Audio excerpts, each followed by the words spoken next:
نحمده ونصلي ونسلم على رسوله الكريم اما بعد فاعوذ بالله السميع العليم من الشیطان الرجیم۔ روزے کے حوالے سے بھائی نے سوال پوچھا تھا کہ اگر کوئی شخص جو ہے وہ دبئی میں جانا چاہتا ہے اور یا وہ جا رہا ہے تو وہ وہاں پہ ابھی چاند نہیں نکلا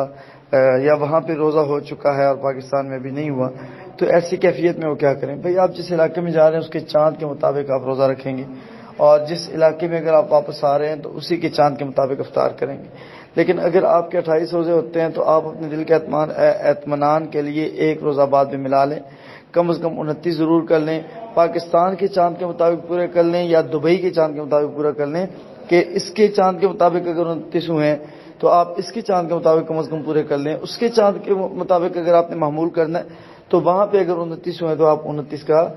صیغہ جو ہے وہ پورا کر لیں۔ لیکن عید والے دن روزہ نہیں ہوتا، اس لیے آپ جس علاقے میں جائیں گے اس کے چاند کے مطابق، اس کے جو معاملات ہیں اس کے مطابق، کیلنڈر کے مطابق آپ اپنے معاملات کو طے کریں گے۔ بارک اللہ۔